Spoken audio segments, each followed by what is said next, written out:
ভিডিওটা স্টার্ট হয়ে গেল। ওকে, আউযু বিল্লাহি মিনাশ শাইতানির রাজিম, বিসমিল্লাহির রহমানির রহিম। রব্বি জিদনি ইলমা, রব্বি ইশরাহ লি সাদরি ওয়া ইয়াসসির লি আমরি ওয়াহলুল উকদাতাম মিন লিসানি ইয়াফকাহু কাওলি। পরম করুণাময় ও অসীম দয়ালু আল্লাহর নামে শুরু করছি আমরা। ওকে, এখন আমরা বরাবরের মতোই কিছু কথাবার্তা বলে নিতে পারি। যেমন কি কথা বলো তো, ফারিয়া বলো।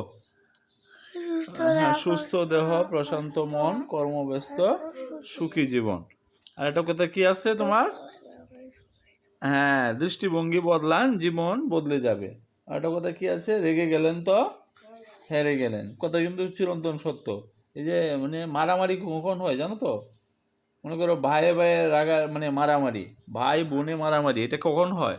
এটা হলো যখন রাগ উঠে যায় তখন। আর ঠান্ডা মাথায় কিন্তু মারামারি হয় না। তো এই রাগ ওঠাটা কিন্তু খুবই খারাপ জিনিস। রাগ উঠা যাবে না। আমরাও চেষ্টা করব, ঠিক আছে?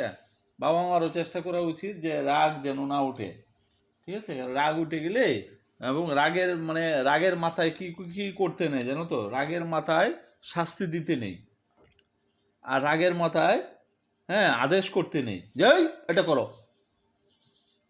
তখন রাগের মাথায় কিন্তু এরকম হয় আদেশটা, রাগান্বিতভাবে আদেশ হয় না। আবার রাগের মাথায় শাস্তি দেওয়া যায় না কাউকে। রাগের মাথায় যদি তুমি শাস্তি দাও তাহলে শাস্তিটা কি হয়ে যাবে? আইন অনুযায়ী হবে না, মানে আইনের বাহিরে হয়ে যাবে। আইনের বাহিরে হয়ে যাবে, মানে তার বিবেকের বাহিরে হয়ে যাবে। আচ্ছা, আর এটা কি আছে? রাগের মাথায় শাস্তি দিতে নেই, রাগের মাথায় আদেশ করতে নেই, রাগের মাথায় কোনো কাজ করতে নেই। মানে তুমি রাগ উঠে এটা বলছো তুমি আমাকে করার জন্য, তাহলে আমি করে দিচ্ছি। রাগের মাথায় দেখবো যে কাজ উল্টা পাল্টা হবে, ভুল হয়ে যাবে, এরকম। তো রাগের মাথায় তিনটা জিনিস করতে নেই। কি কি? রাগের মাথায় কাজ করতে নেই, রাগের মাথায় কাউকে শাস্তি দিতে নেই, রাগের মাথায় আদেশ করতে নেই। ওকে, তাইলে আমরা এটা রেগে গেলেন তো হেরে গেলেন, আর কি? সুস্থ দেহ, প্রশান্ত মন, কর্মব্যস্ত, সুখী জীবন। আর এটা কি? হ্যাঁ, আর এটা তো শেষ করে দিচ্ছি। আর এটা কি? আপনি শুরু করুন, বাকিরা বদলাবে এমনিতেই। রবীন্দ্রনাথ ঠাকুরের একটা কথা আছে, তুমি পৃথিবীকে দাঁড়াও। রবীন্দ্রনাথ ঠাকুরের একটা কথা আছে, তুমি মনে করো পৃথিবীকে বদলে দিতে চাও, তুমি সবাইকে ভালো মানুষ দেখতে চাও, সবাই যেন ভালোভাবে চলে, সবাই যেন আল্লাহর পথে চলে। 24 ঘন্টার মধ্যে 12 ঘন্টার উপরে যেন সে ভালো কাজ করে। আর কার্টুন দেখো 12 ঘন্টার কম দেখে, কারণ 12 ঘন্টার উপরে যদি তুমি কার্টুন দেখো, খারাপ কার্টুন দেখো, খারাপ চিন্তা ভাবনা করো, তখন তুমি কি আল্লাহর পথে যাবো আলটিমেটলি, না শয়তানের দিকে যাবা? শয়তানের দিকে যাবো, এখানে নিঃসন্দেহে। দাঁড়াও না, কথা শেষ করতে দাও। হ্যাঁ, সেটাই তো আমরা আলোচনা করবো এখন। তাহলে আমাদের আরেকটা টপিক ছিল যে minds and body wash together. দেহ এবং মন একসাথে কাজ করে, একটা আরেকটার চলে না। তোমার দেহ যদি সুস্থ থাকে তাহলে মনেও দেখবে যে ভালো লাগতেছে। আর মন যদি তোমার সুস্থ থাকে, দেহ যদি অসুস্থ থাকে তাহলেও হচ্ছে না। দুইটাই যদি কম্বিনেশন হয়, মানে দুইটাই যদি পারফেক্ট সুস্থ থাকে, মনে করো তুমি দেহের ব্যায়াম করতেছো নিয়মিত, তাহলে তোমার দেহটা সুস্থ থাকবে ইনশাল্লাহ। দেহের ব্যায়াম করতে হবে নিয়মিত। আর খালি ঘুমাইয়ে গেলা কলা গাছের মতো, ঘুমাইলা আর ঘুম থেকে উঠলা 9টা 10টার সময়, তাহলে তো হবে না। যথারীতি সকালে উঠে আর্লি ইন দ্য মর্নিং কি করতে হবে? ব্যায়াম করতে হবে। দাঁড়াও, হ্যাঁ আচ্ছা, যাই হোক, কারণ আজকে আমরা যে টপিকটা নিয়ে আলোচনা করব, হ্যাঁ, ধর্ম কি? হ্যাঁ, ভেরি গুড। ধর্ম জিনিসটা আসলে কি? ধর্ম হলো যার যার যে খাসলত, যার যার যে চরিত্র, এটাই কি একটা ধর্ম। আমি সাধারণভাবে যদি বলি, ধর্ম মানে হলো ধারণ করা। ধর্ম মানে কি? ধারণ করা। অর্থাৎ তুমি কি ধারণ করতেছো? তুমি কি খারাপ চরিত্র ধারণ করতেছো না ভালো চরিত্র ধারণ করতেছো? আসলে তোমার এদিকে কি হয়? তোমার এদিকে ভালো কাজ বেশি হয় না খারাপ কাজ বেশি হয়? যেমন আমি যদি বলি, যেমন চুরের ধর্ম কি? হ্যাঁ হ্যাঁ, যেমন চুরের ধর্ম কি, কুকুরের ধর্ম কি? হ্যাঁ, যেমন কুকুর, হ্যাঁ, এই যে কুকুরের ধর্ম কি? কুকুরের ধর্ম হলো ঘেউ ঘেউ করা, বুহ বুহ এরকম করা। আবার পাগলা কুকুর কামড় মারে, এটাও তার একটা কি ধর্ম। বিড়ালের ধর্ম কি? বিড়ালের ধর্ম মিউ মিউ করা, ইঁদুর ধরা, তাই না? আবার মনে করো যে চুরের ধর্ম কি? চুরের ধর্ম হলো চুরি করা। হ্যাঁ, নাম যদি আমির হোসেনও হয়, মোহাম্মদ কাদি সাহেবও হয়, হ্যাঁ, কি চুরের ধর্ম কি আসলে? চুরের ধর্ম হলো চুরি করা। আচ্ছা, আবার একজন ডাকাতের ধর্ম কি? ডাকাতি করা। আর যদি এরকম আমরা বলতে পারি যে একজন খারাপ মানুষের ধর্ম কি? খারাপ মানুষের ধর্ম কি? খারাপ মানুষের ধর্ম হলো খারাপ কাজ করা, তাই না? ওকে। আর ভালো মানুষের ধর্ম কি? ভালো কাজ করা। কারণ খারাপ কাজ কেমন? হ্যাঁ, বুঝতে পারছো তো বিষয়টা? হ্যাঁ হ্যাঁ, ওই যে তুমি তো লিখতেছো, হ্যাঁ তুমি লিখলেই হবে মা। ওকে, যেমন তুমি আগে লিখছো, অসুবিধা নেই, আর লিখতে হবে না। তাহলে আমরা কয়েকটা শব্দ লিখে রাখো, কুকুর, বিড়াল, চুর, হ্যাঁ এরকম লিখে রাখো। কুকুরের ধর্ম কি? এই যে কুকুর, হ্যাঁ, তো কুকুরের ধর্ম হলো বুহ বুহ করা, পাগলা কুকুর কামড় মারে, এটাও তার একটা ধর্ম। তারপরে আছে নিচে আছে চুর, চুরের ধর্ম কি? চুরি করা। মিথ্যাবাদী, মিথ্যাবাদীর ধর্ম কি? মিথ্যা কথা বলা। সে মনে করো যে যুক্তি দিয়া মিথ্যা কথা বললে সে পার পেয়ে দেবে। আচ্ছা, আবার মনে করো যে একজন কি বলে খুনির ধর্ম কি? খুন করা। অক্সিজেনের ধর্ম কি জানো এটা তোমরা? হ্যাঁ, মানুষকে অক্সিজেন দেওয়া, তারপরে আগুন জ্বালাইতে সাহায্য করা। অক্সিজেন যদি না থাকে তাহলে আগুন জ্বলবে না কিন্তু। এমন একটা উদাহরণ কি? উদাহরণ হলো তুমি যদি একটা বাতি জ্বলতেছে, বাতিটা যদি একটা ডাকনা দিয়ে ডাকে দাও বা একটা পাত্র দিয়ে যদি ডাকে দাও, আর যদি এর ভিতরে অক্সিজেন ঢুকতে না পারে তাহলে এই বাতিটা কিন্তু কি হয়ে যাবে? নিভে যাবে, জানো এটা? এই জন্য তো অক্সিজেনের ধর্ম কি? অক্সিজেনের ধর্ম হলো আগুন জ্বালাইতে সাহায্য করে। আর কার্বন ডাইঅক্সাইডের ধর্ম কি? কার্বন ডাইঅক্সাইডের ধর্ম হলো আগুন নিভাইতে সাহায্য করে। হ্যাঁ, চুর, চুরের ধর্ম কি? চুরি করা। হ্যাঁ, ভেরি গুড, ভালোই লিখেছো। ওকে, আর লিখতে হবে না। ওকে, এই কয়েকটা শব্দ লেখা থাকলেই হবে। আর ডাকাতের ধর্ম ডাকাতি করা। তাহলে আমরা বলতে পারি একজন খারাপ মানুষের ধর্ম কি? হ্যাঁ, ভেরি গুড, খারাপ কাজ করা, খারাপ কাজ করা। আর একজন ভালো মানুষের ধর্ম কি? নিঃসন্দেহে ভালো কাজ করা, এটাই হলো একজন ভালো মানুষের ধর্ম, তাই না? ওকে। আর হ্যাঁ, ডাকাতের ধর্ম কি? ডাকাতি করা। খুনির ধর্ম কি? খুন করা। আচ্ছা, তারপরে মনে করো যে এই কি বলে অশ্লীল ব্যক্তির ধর্ম কি? অশ্লীল কথাবার্তা বলা, গালি দেওয়া সবসময়, এই সেই বলে কত ধরনের যে গালি আছে। একটা গালি দিলে 40 দিন, হ্যাঁ, আল্লাহ তার থেকে মুখ ফিরায় নেই, তার দোয়া কবুল হয় না। সুতরাং গালি দেওয়া যাবে না। আমরা চেষ্টা করব যে কি হ্যাঁ একদম, হ্যাঁ একজন খারাপ মানুষ। তাহলে আমরা বুঝতে পারলাম একজন খারাপ মানুষের ধর্ম হলো খারাপ কাজ করা, এটাই তার ধর্ম। আর তাহলে আমরা বুঝতে পারলাম যে একজন ভালো মানুষের ধর্ম কি? তাহলে হ্যাঁ হ্যাঁ, এটা তুমি লেখো, ভালো মানুষ। হ্যাঁ, কলমটা বের করো। হ্যাঁ, তাহলে আমরা বুঝলাম, এই যে মুখটা খুলো। হ্যাঁ, তাহলে আমরা এখন বুঝতে পারলাম যে একজন ভালো মানুষের ধর্ম কি? আল্লাহকে বিশ্বাস করার পর, এক আল্লাহ এক রাসূল কে বিশ্বাস করার পর, সমস্ত নবী রাসূলকে বিশ্বাস করার পর ভালো কাজ করা, এটাই হলো একজন ভালো মানুষের ধর্ম। এই যে দেখো, ভালো মানুষের ধর্মটা কি? তাহলে ভালো, এই যে ভালো, ভালো মানুষ, ভালো মানুষের, ভালো মানুষের ধর্মটা কি? তাহলে ভালো মানুষ, ভালো মানুষ, ভালো মানুষের, হ্যাঁ ভালো মানুষ, ভালো মানুষের ধর্মটা কি? তাহলে ভালো মানুষের ধর্মটা হলো, হ্যাঁ এটা লাগাই দাও, ভালো মানুষের ধর্মই হলো তাহলে ভালো কাজ করা। ভালো কাজ কি? ভালো কাজ অনেক ধরনের আছে, আর খারাপ কাজ আছে। বেয়াদবি করার বিরাট একটা খারাপ কাজ। শয়তান কিন্তু ইবাদত বন্দি করছে অনেক, হ্যাঁ, এই জন্য কিন্তু তার ইবাদত কিন্তু কম ছিল না, কিন্তু সে ছিল একটা বেয়াদব। এই জন্য আল্লাহ পাক তাকে শয়তান বানিয়ে দিয়েছে। শয়তানের নাম কি ছিল জানো তো? শয়তানের নাম ছিল আজাজিল, হজরত আজাজিল আলাইহিসসালাম। সে ছিল তোমার ফেরেশতাদের সর্দার। সমস্ত ফেরেশতাদেরকে সে মানে টিচ দিত, মানে টিচিং করতো, শিক্ষা দিত। আবার জিনদের সর্দার ছিল সে। কিন্তু সে যখন আল্লাহ যখন বললো যে আদমকে কি করো? সেজদা করো, তো হে কইছে আমি হলো আগুনের তৈরি, আদম হলো মাটির তৈরি, আমি তাকে সেজদা করতে পারবো না, আমি বড়, আমার অহংকার অনেক। মানে এই যে তার যে আমিত্ব, অহংকার, এই কারণে অহংকার একমাত্র আল্লাহ তাআলার। আমিত্ব, অহংকার। আর সে যে বেয়াদবিটা করলো, এই বেয়াদবি করার কারণে তখন আল্লাহ কি করলো না? তাকে হ্যাঁ ক্ষমা করলো না বেয়াদব কারণে। আর যদি পাপ করলে হ্যাঁ পাপ করলে কিন্তু ক্ষমা আছে। হ্যাঁ এখন এরপর একটা আমরা বলবো। তাহলে ধর্ম আসলে জিনিসটা কি? ধর্ম জিনিসটা হলো আমরা বুঝতে পারলাম, ধর্ম মানে হলো চরিত্র। ধর্ম মানে কি? চরিত্র। একজন ভালো মানুষের ধর্ম হলো ভালো চরিত্র তৈরি করা, ভালো কাজ করা। আর খারাপ মানুষের ধর্ম কি? খারাপ চরিত্র গঠন করা, খারাপ কাজ করা। তাহলে আমরা বলতে হ্যাঁ এখন ইসলাম ধর্ম কি? ইসলাম শব্দের অর্থ কি? ইসলাম শব্দের অর্থ হলো শান্তি। আবার ইসলাম শব্দের অর্থ কি? আত্মসমর্পণ করা। ইসলাম শব্দের অর্থ কি? আত্মসমর্পণ করা। এখন কার কাছে আত্মসমর্পণ করা? হ্যাঁ আল্লাহর কাছে। রাইট। আত্মসমর্পণ করে মা শোনো, আত্মসমর্পণ করে শান্তি অর্জন করা, এটি হলো একজন হ্যাঁ যে ইসলাম ধর্ম পালন করে একজন মুসলিমের কাজ। মুসলিম শব্দের অর্থ কি? এখানে আমরা আরেকটা জিনিস লিখতে পারি, মুসলিম। এই দেখো শব্দটা কই খুলছ কলমটা? মুসলিম। হ্যাঁ কলমটা মুখটা খুলো দি। মুসলিম শব্দ লেখো। হ্যাঁ মরসুকার মু দন্তাস্য মুস এখানে লেখো। হ্যাঁ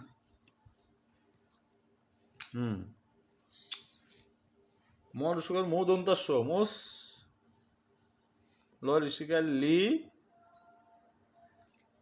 হ্যাঁ ম মুসলিম। হ্যাঁ ভেরি গুড। ওকে তো একজন মুসলিমের কাজ কি? মুসলিম মানে কি? মুসলিম মানে হলো যে লোকটা শান্তিতে থাকে। আর মুসলিম শব্দের আরেকটা অর্থ কি? আত্মসমর্পণকারী, মানে যে আত্মসমর্পণ করে। কার কাছে আত্মসমর্পণ করে? তুমি যদি পরিপূর্ণভাবে আত্মসমর্পণ করতে পারো। পরিপূর্ণভাবে আত্মসমর্পণ কি? মনে করো তোমার একটা অসুখ হইলো, তুমি আল্লাহর উপরে কি থাকতে হবে? খুশি থাকতে হবে যে আল্লাহ তুমি আমাকে পরীক্ষা করার জন্যই মনে হয় এই অসুখটা দিয়েছো। বা তোমার মনে করো যে একটা হাত ছোট হইলো, একটা হাত বড় হইলো, তাতে তুমি অসন্তুষ্ট হওয়া যাবে না। আল্লাহর উপরে কি থাকতে হবে? খুশি থাকতে হবে। আর কেউ যদি অসন্তুষ্ট হয় তাহলে সে আত্মসমর্পণকারী হইল না। হ্যাঁ মনে করো যে একজন জ্বর হইলো বা একটা রোগ হইলো, যে কোনো রোগ হইতে পারে। এখন সে যদি বলে না আল্লাহ তুমি কেন, তুমি এমন আর মানুষ, তুমি আমারই দেখো আল্লাহ, আর কাউকে দেখো না, আমার গেলে অসুখ বিসুখ দাও। তো এই যে তুমি যদি খুশি হইতে না পারো, আল্লাহর মানে তোমাকে যে রকম রাখতেছে এই হালে যদি তুমি সন্তুষ্ট না থাকো, খুশি না থাকো, তাহলে এটাকে বলে ও আত্মসমর্পণ করা। হ্যাঁ তাহলে আত্মসমর্পণকারীকে আল্লাহ ভালোবাসেন। হ্যাঁ হ্যাঁ আত্মসমর্পণকারী মানে হলো মুসলিম। মুসলিম শব্দের অর্থ কি? আত্মসমর্পণকারী। আত্মসমর্পণ মানে কি? নিজের ইচ্ছাকে কার ইচ্ছাতে পরিণত করে দেওয়া। কার কাছে? আল্লাহর কাছে। যে তোমার নিজের কোনো ইচ্ছা নাই, যে আল্লাহ তুমি খাওয়াইলে আমি খাই, তুমি পড়াইলে আমি পড়ি, তুমি চালাইলে আমি চলি। আমার নিজস্ব কোনো কি নাই? ইচ্ছা নাই, আমার নিজস্ব কোনো শক্তি নাই, আমার নিজস্ব কোনো কাজ করার ক্ষমতা নাই। আমি চলি তোমার কি ইচ্ছায়, তোমার শক্তিতে। আল্লাহর শক্তি কোনটা? আমাদের ভিতরে আমাদের চালিকা শক্তি কি? রুহু। রুহু শক্তিটাই কি? আল্লাহর শক্তি। রুহু শক্তিটা কার শক্তি? মানে শুনো, রুহু শক্তিটা কার শক্তি বলো? আল্লাহর শক্তি। রুহু কিন্তু আমাদেরকে চালায়। হ্যাঁ রুহু আমাদের এত কাছে, আমাদের এত ভিতরে, তাও আমরা রুহুর সাথে যোগাযোগ করতে পারি। রুহু মানে কিন্তু পরম আত্মা, বিশুদ্ধ আত্মা, শক্তিশালী আত্মা, বিরাট শক্তিশালী। সূর্যের এত শক্তি নাই, রুহুর যে শক্তি আছে সেটা মানুষের ভিতরেই থাকে। মানুষের ভিতরে ভালো রূহ আছে, একটা হ্যাঁ হ্যাঁ হ্যাঁ মানুষের ভিতরে একটা ভালো মানে একটা ভালো শক্তি আছে, ভালো শক্তি আছে যেটা আল্লাহর শক্তি। আর একটা মন্দার শক্তি আছে, মন্দ শক্তি আছে, এটা হলো শয়তানের শক্তি। এই শক্তিটা মন্দ শক্তিও আছে, খারাপ শক্তি আছে। এটা হলো কি? ভালো শক্তিটা হলো আল্লাহ প্রদত্ত, আর খারাপ শক্তিটা হলো শয়তান প্রদত্ত। শয়তানকে অবশ্য ক্ষমতাটা দিয়েছে কে?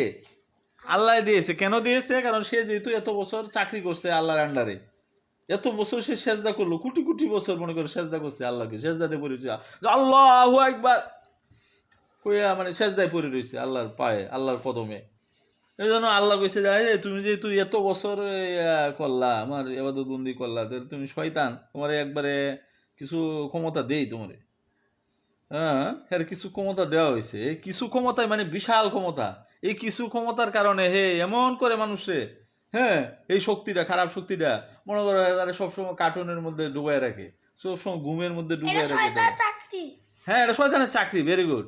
শয়তান আল্লাহর সাথে মানে চ্যালেঞ্জ করছে একটা, যে আল্লাহ আমি তোমার সাথে চ্যালেঞ্জ করলাম, তোমার বান্দা কিভাবে ভালো কাজ করে, কিভাবে সে কার্টুন দেখাতে বিরত থাকে, তোমার ইবাদতবন্দি করে, তোমাকে স্মরণ করে, এটা আমি দেখে দিব। হ্যাঁ রে, সবসময় আমি খালি কার্টুনের মধ্যে ডুবে রাখবো, কার্টুন দেখার মধ্যে ঠুস ঠুস ঢিসুম শয়তান কি ঢিসুম। জানে? হ্যাঁ হ্যাঁ, শয়তান সব জানে। শয়তান তো মানুষের ভিতরেই থাকে, শয়তান তো অন্য জায়গায় না। কারণ একমাত্র আল্লাহকে স্মরণ করে না কোন কোন অন্তর, মানুষের অন্তর আর জিনের অন্তর, আর সব কিছু আল্লাহকে জিকির করে, আল্লাহ স্মরণ করে। মনে করো ইট বালি সিমেন্ট বাতাস গ্রহ নক্ষত্র চন্দ্র সূর্য জিকির করতেছে কার? আল্লাহর। স্মরণ করতেছে কার? আল্লাহর। কি এক সময় 2 সময় 1 ঘন্টা 2 ঘন্টা না 24 ঘন্টা? 24 ঘন্টা ওরা সব সময় আল্লাহকে স্মরণ করতেছে, আল্লাহকে ডাকতেছে। যেমন একটা পশু পাখি দেখো, সে কি করে, খুব ভোরে ঘুম থেকে উঠে যায়। পশু পাখি কিন্তু কখনো 10টায় ঘুম থেকে উঠে না। ওইটা কি? একটা মুরগ কখনো কুকুরু কুক, সে যে ডাক দেয় কটার সময় জানো? মুরগ যে মুরগি কটার সময় উঠে যায়? ভোরবেলা। একটা মুরগ খুব ভোরবেলা সূর্য ওঠার আগে সেই জেগে উঠে এবং সে ডাক দেয় সবাইকে ডাকে। কুকুরু কুক, মানে সে আল্লাহ আল্লাহ করে ডাক দেয়, আর আমরা শুনি কুকুরু কুক। কিন্তু সে আসলে কুকুরু কুক কয় না, সে কি কয়? সে কয় আল্লাহু আল্লাহু। আবার কিচির বিচির রবে যে পাখিরা ডাকে, দেখবা যে পাখিরা কি করে, সন্ধ্যা হলে বাসায় ফিরে যায়। আবার খুব সকাল হলে আজানের সাথে সাথে, মানে সূর্য ওঠার আগেই প্রত্যেকটা পাখি কি করে, ঘুম থেকে উঠে যায়। কিন্তু আমরা, পাখি কি শ্রেষ্ঠ না মানুষ শ্রেষ্ঠ বলো? মানুষ শ্রেষ্ঠ। এখন আমরা যদি এই পাখির চরিত্র ধরতে না পারি, পাখি ভোরবেলা ঘুম থেকে উঠে যায়, আর আমরা মানুষ হয়ে কি করি? আমরা কটা পর্যন্ত ঘুমাই? কত কথা বলো? 12টা পর্যন্ত। হ্যাঁ, 1টা পর্যন্ত। 10টা 11টা, শুক্রবার, হ্যাঁ আর যেদিন স্কুল যেদিন থাকে না। বাচ্চাটা স্কুল থাকে হ্যাঁ, হ্যাঁ। হ্যাঁ সেদিন আমরা স্কুলের বইয়ে আমরা ঠিকই উঠে যাই যে স্কুলে লেখাপড়া করতে হবে, এ করতে হবে, সেই করতে হবে, কেরিয়ার গঠন করতে হবে, দুনিয়া লাভ করতে হবে, জজ ব্যারিস্টার ডাক্তার হইতে হবে, এই জন্য আমরা পড়াশোনা করতে হবে, এই জন্য আমরা উঠে যাই যথারীতি, মনে করো 7টার আগে রেডি। আর যেদিন মনে করো শুক্রবার, হ্যাঁ সাপ্তাহিক শ্রেষ্ঠ একটা দিন, আমরা ইচ্ছা করলে আল্লাহকে বেশি করে ডাকতে পারি, কারণ যেদিন বন্ধ থাকে। আর ওই দিন আমরা কি করি? হ্যাঁ রে 8টা 10টা বন্ধ দিন একটু ঘুমায়।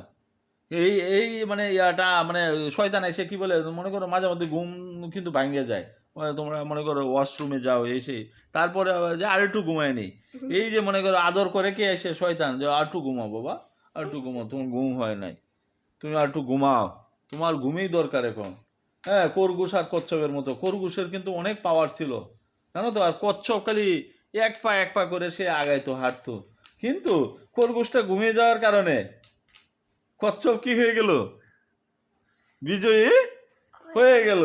খরগোশের কিন্তু অনেক ক্ষমতা, কিন্তু খরগোশ কিন্তু, ছুটতে পারে। হ্যাঁ অনেক জোরে, এক লাফে মনে করো সে, মনে করো কচ্ছপ 100 বারে যতটুকু যাবে, 100 কদমে, মানে 100টা পা দিলে সে যতটুকু রাস্তা যাবে, আর খরগোশ এক লাফে কি করতে পারে, মনে করো যে এতটুকু চলে যেতে পারে। কিন্তু খরগোশটা কিছু সময় গিয়ে তার ভিতরে একটা অহংকার চলে আসছে, যে আরে পুস্কি কচ্ছপ, তুমি ছোট কচ্ছপ, তুমি কি আমার সাথে পারবে? যে আমি একটু গাছের নিচে একটু ঘুমিয়ে নিই। হ্যাঁ, একটু বিশ্রাম করতে গিয়ে সে ঘুমিয়ে গেল। ঘুমিয়ে আবার ঘুম থেকে উঠে দেখে যে কি কচ্ছপ নাই, কিন্তু কচ্ছপ এর মধ্যে চলে গেছে। আবার কচ্ছপটা এসে কি বলতেছে, খরগোশ মশাই তুমি ঘুমিয়ে গেছো, আমি তোমার পাশ দিয়ে চলে যাচ্ছি, আমি বিজয়ী হবো ইনশাল্লাহ, আমি কিন্তু ঘুমাচ্ছি না, আমি কিন্তু কাজ করে যাচ্ছি। এই যে কর্মব্যস্ত সুখী জীবন, সে কিন্তু কাজ করে যাচ্ছে, মানে কি, সে হাঁটতে আছে, হাঁটা কিন্তু ওটা কি কাজ। আর এই যে কচ্ছপ যে খরগোশ যে ঘুমিয়ে গেছে, কাজের মধ্যে ঘুমিয়ে যাওয়া যায় না। ঘুমাইতে হয় কখন? কাজ শেষে। বিশ্রাম করতে হয় কখন? কাজ শেষে। এটা তোমরা মনে রাখবা, বিশ্রাম কখন করতে হয়? কাজ শেষে বিশ্রাম করতে হয়। ভেরি গুড কথাটা। তাইলে দেখো, মানুষের ক্ষমতা যদি তোমার মনে করো যে যারা ক্লাস ক্যাপ্টেন, সে যদি মেধাবীও হয়, আর সে যদি বেশি সময় পড়াশোনা না করে, আর সবার পিছনে যে স্টুডেন্টরা সে দুই কচ্ছপের মতো হয়, কিন্তু সে যদি বেশি সময় পড়াশোনা করে, সে যদি কম ঘুমায়, বেশি সময় লেখাপড়া করে, তাহলে একটা সময় কি করতে পারবে, সে ক্লাস ক্যাপ্টেনকেও হারিয়ে দিতে পারবে। কারণ ক্লাস ক্যাপ্টেন তো অবশ্যই ঘুমায়, সে 8 ঘন্টা করে ঘুমায় বা 9 ঘন্টা করে ঘুমায়। আর এই যে মানে সবচেয়ে পিছনে যে স্টুডেন্টরা, হ্যাঁ সবচেয়ে যে কম বুঝে, সে যদি ক্লাস ক্যাপ্টেন যে সময় ঘুমাচ্ছে, সে যদি ওই সময় জাগ্রত থাকে, হ্যাঁ, এবং সে যদি আল্লাহ সাহায্য কামনা করে যে আল্লাহ তুমি আমাকে শক্তি দাও, আমাকে সামর্থ্য দাও, আমি যেন ক্লাস ক্যাপ্টেনের চেয়েও বেশি নাম্বার পাইতে পারি, তা কিন্তু সম্ভব ইনশাল্লাহ, আল্লাহ যদি রহম করে থাকে। এই এত ঘুম দরকার নাই, মনে করো যে মানে 10-30 মিনিট ঘুমিয়ে যদি কেউ আবার উঠে যায়, উঠে যদি আবার সে 3 ঘন্টা পরিশ্রম করে, নো প্রবলেম। কিন্তু আমরা এমন অলস, এমন অলস। আল্লাহ কিন্তু এত ঘুমায় না, আল্লাহ ঘুমায় না, ও এত ঘুমায় না মানে কি, আল্লাহ কিছু ঘুমায় না। লোক আছে যারাকে ভোরবেলা তারা চোখ একটু খুলে কিন্তু আবার ঘুমায় পড়ে। হ্যাঁ হ্যাঁ হ্যাঁ, ভোরবেলা উঠলে আবার মনে করো ফজরের রক্ত, কিন্তু শয়তান এসে বেশি আদর করে। হ্যাঁ, এই আজান দিছে বাবা, তুমি তো এখন ঘুমের একটু ভালো সময়, একটু ঘুমাও, ঘুমাও, ঘুমাও, ঘুমাও, তুমি একটু ঘুমাও, তোমার ঘুম হয় নাই, বুঝতে পারছো? এইরকম শয়তান এসে কি করে, আবার মনে করো যে শয়তান ধোঁকা দিলে তখন বেয়াদবি করে বাবা মার সাথে। বাবা মাকে মনে করো যে অনেক সন্তান আছে কিন্তু বাবা মাকে লাথি মারে, বাবার ঘুম হচ্ছে। বাবা মাকে লাথি মারলে আল্লাহর আরশ কাঁপে উঠে, জানো এটা? কারণ মায়ের পায়ের নিচে কি সন্তানের বেহেস, আর মায়ের পায়ের নিচে সন্তানের বেহেস। মায়ের পায়ে তোমার কিছু আদর মানে সেবা করার কথা, মার পা গুলো ধুয়ে দেওয়ার কথা, মার পায়ে ধুলা থাকলে পরিষ্কার করে দেওয়ার কথা। আর সে জায়গায় যদি তুমি মানে মার পায়ে সেবা করার কথা, আর তুমি যদি তোমার পাও দিয়ে কখনো মাকে আঘাত মারো, বাবাকে আঘাত মারো, তাহলে অবস্থার বুঝো। আর জায়গায় বলছে যে মানে বাবা খুশি হলে আল্লাহ খুশি হয়, বাবা যদি অসন্তুষ্ট হয়ে যায় তাহলে আল্লাহ অসন্তুষ্ট হয়ে যায়, বাবা যদি রাগান্বিত হয়ে যায় কোনো সন্তানের প্রতি, আল্লাহ রাগান্বিত হয়ে যায়। তুমি কি আরো রাগান্বিত হইছো? না না, আমি তো অনেক ধৈর্যশীল। হ্যাঁ? আল্লাহ ধৈর্যশীলকে ভালোবাসে কখনো। হ্যাঁ, ওই মানে বাবা আদর্শ বাবা হইলে সে কখনো তার সন্তানের জন্য বদ দোয়া করবে না, খারাপ দোয়া করবে না। আর আদর্শ মা হলে সে মা কখনো সন্তানের জন্য কি করবে না, খারাপ দোয়া করবে না। কারণ খারাপ দোয়া করলেই কবুল হয়ে যায়। বাবা মা যদি খারাপ দোয়া করে এটা কবুল হয়ে যায়। আমি কি করেছি? না না, এই তো এটা তোমার আদর্শ মা হইতে হবে, তো ভালো মা হইতে হবে, তাহলে তোমার এরকম হবে বিষয়টা। তাইলে আমরা বুঝতে পারলাম তো, অনেক কথাই তো চলে আসতেছে না আলোচনায়, এরকম চলে আসে অনেক কথাই। তোমরা ইচ্ছা করলেও কিন্তু অনেক কথাই বলতে পারো। আল্লাহ পাক তোমরা যখনই চেষ্টা করবা, মানুষের মুখটা হলো কি একটা কথা বলার ফ্যাক্টরি, ভালো কথাও বলতে পারো মুখ দিয়ে, আবার খারাপ কথাও বলতে পারো, কথা বলার ফ্যাক্টরি। কোরআনের যে কথাগুলো এগুলো কিন্তু মানুষের মুখ দিয়ে এসছে। কোন মানুষ? শ্রেষ্ঠ মানুষ হযরত মুহাম্মদ সাল্লাল্লাহু আলাইহি সাল্লাম, ওনার মুখ দিয়ে কোরআনের কথাগুলো কি হয়েছে, বের হয়েছে। কোরআন কি আল্লাহ লিখেছেন? হ্যাঁ, কোরআন কিন্তু আল্লাহ লেখে নাই। কোরআন মানে কোরআনের যে কথাগুলো এগুলো একজন মানুষের ভিতরে যে রুহু থাকে, হের সাহায্যে, রুহু হলো বিবেক, বুঝছো, হের সাহায্যে এই কোরআনের কথাগুলো আসছে। হের মুখ দিয়ে, একটা মানুষের মুখ দিয়ে। কোন মানুষ বলো? হযরত মুহাম্মদ সাল্লাল্লাহু আলাইহি সাল্লাম। আল্লাহ কথা বলছে কার মুখ দিয়ে? হযরত মুহাম্মদ সাল্লাল্লাহু আলাইহি সাল্লাম, ওনার মুখ দিয়ে আল্লাহ কথা বলেছেন। আল্লাহ যে দান সদকা গ্রহণ করছে, এগুলো কার হাত দিয়ে আল্লাহ দান সদকা গ্রহণ করে বলো তো? আল্লাহ কিন্তু আইসা বলে না যে আমারে দাও 5 টাকা, আমারে দাও 10 টাকা। গরিব দুঃখী অসহায় মানুষ, এদের ভিতরেও তো রুহু থাকে। রুহুটা কার শক্তি? আল্লাহর শক্তি। রুহুটা যদি খুশি হয় কে?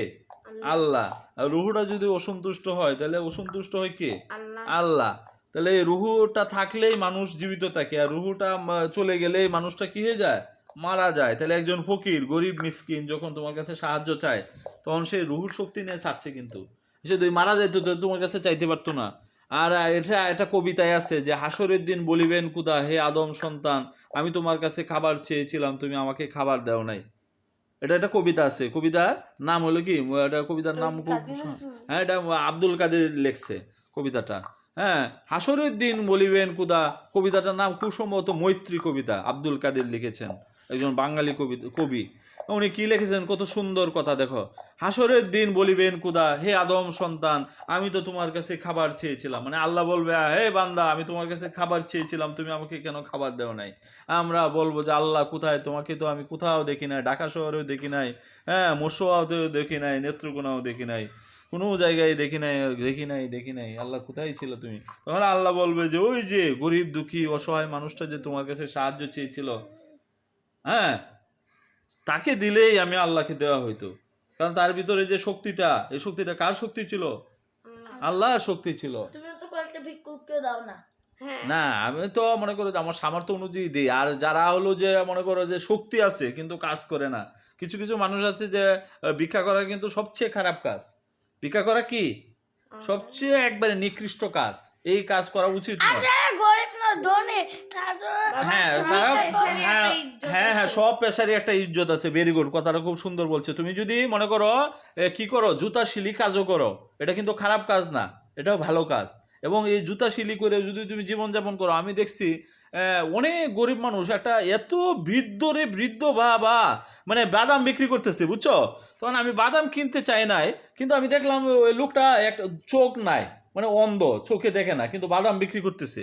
পরে আমি না একটু চলে আসলাম, আবার তার দিকে তাকাই দেখি যে লোকটা খুব বৃদ্ধ, চলতে পারতেছে না, কিন্তু বাদাম বিক্রি করতেছে। পরে আমি আবার তার কাছে গেলাম, বললাম যে আঙ্কেল আমাকে 20 টাকার বাদাম দেন। আমার কিন্তু বাদাম কেনার ইচ্ছা ছিল না, কিন্তু ওই লোকটা যেহেতু কাজ করতেছে, কাজ করে খাচ্ছে, বাদাম বিক্রি করে খাচ্ছে, এই জন্য তাকে 20 টাকার বাদাম নিয়েছি। পরে আমি কিন্তু আনছিলাম বাদাম, তোমরা খাইছো মনে কে, বুঝছো? আমার কিন্তু ওই দিন বাদাম কেনার ইচ্ছা ছিল না, কিন্তু কেন বাদামটা কিনলাম, কারণ এই যে মুরব্বী, উনি ইচ্ছা করলে উনি ভিক্ষা করতে পারতো। কেন? তার দুইটা চোখে সে দেখে না, কিন্তু এই অবস্থায় সে কি বিক্রি করছে, কাজ করছে, কি কর্ম করছে বলো? বাদাম বিক্রি করছে। চিন্তা করছো বিষয়টা? পরে এই ধরনের মানুষ যদি বিক্রি করে, তাহলে তাদের কাছ থেকে কিছু কেনাকাটা করবা। হ্যাঁ মানে ধনী কিন্তু তাও ভিক্ষা করে। হ্যাঁ হ্যাঁ হ্যাঁ, ধনী কিন্তু অনেক ভিক্ষুক আছে বালুঘাট মানে বা ওই যে ঢাকা শহরে, তোমার তাদের প্লাট আছে, ভিক্ষা করে প্লাট কিনে ফেলেছে। আর সরকারি চাকরি করে অনেকে প্লাট করতে পারে না, কিন্তু ভিক্ষা করে সে কি করে ফেলছে, প্লাট করে ফেলছে, বুঝছো? তো এরকম ভিক্ষুক যদি হয় তাহলে তো প্রবলেম, সমস্যা। তো বিষয়টা তুমি বুঝতে হবে, ভিক্ষা করা সবচেয়ে কি খারাপ কাজ, নিকৃষ্ট পেশা। কি সবচেয়ে নিকৃষ্ট পেশাটা কি? ভিক্ষা করা। এই জন্য আমাদের নবীজি কি ভিক্ষা করতে কি করেছেন? নিরুৎসাহিত করেছেন। এক চুর গিয়েছিল চুরি করতে নবীজির ঘরে, তখন তুমি তো জানো নিশ্চয়ই, বলছে বাবা তুমি কেন চুরি করতে আসছো? যে আমার তো এত সন্তান, আমি মানে সন্তানের মুখে খাবার দিতে পারতেছি না, এই জন্য চুরি করলাম ইয়া রাসূলুল্লাহ। হ্যাঁ, তো নবীজি বলছেন কেন, তোমার কি, তুমি হাত পা আল্লাহ এত ভালো দিয়েছে, তুমি কাজ করে খেতে পারো না? বলছে ইয়া রাসূলুল্লাহ, আমার তো কাজ যে করব, কোনো মানে কিছু করব, আমার তো টাকা পয়সা নাই। তখন নবীজি তাকে একটা কুড়াল কিনে দিলেন কাঠ ছিঁড়ার জন্য। এই কুড়ালটা দিয়ে পরে চুর কি করলো, এবং চুরকে ক্ষমা করে দিলেন। দেখছো আমাদের নবীজি কত ভালো ছিলেন, চুরকে ক্ষমা করে দিলেন এবং কি করলেন, হ্যাঁ ও একটা কুড়াল কিনে দিলেন কাঠ কাটার জন্য। পরে উনি কাঠ কাটতেছে আর কি করতেছেন, হ্যাঁ ও কাঠ কাটে, যা কাঠ হয় এই কাঠ বিক্রি করে হ্যাঁ ছেলে মেয়ের জন্য জামা কাপড় আনে, খাবার দাবার আনে, আবার অনেক টাকা আয়ও হয়। বুঝতে পারছো? তাহলে এরকম, তাহলে এই যে এটাও ছিল একটা কর্ম, কাটুরিয়া সে কাঠ কেটে জীবিকা নির্বাহ করছে। সুতরাং আমরা ভালো কর্ম করলে ভালো ধর্ম হবে, আর খারাপ কর্ম করলে কি হবে, আমাদের ধর্মটা খারাপ হবে। আমরা যদি আল্লাহকে বিশ্বাস করি, রাসূলকে বিশ্বাস করে, আমরা যদি সমস্ত নবী রাসূলকে বিশ্বাস করি, এবং আমরা যদি ভালো কর্ম করি, ভালো চরিত্র গঠন করি, তাহলে আমাদের ধর্ম ভালো ধর্ম হবে। তো এই বলে আমরা কথা শেষ করে দিলাম। আল্লাহ হাফেজ।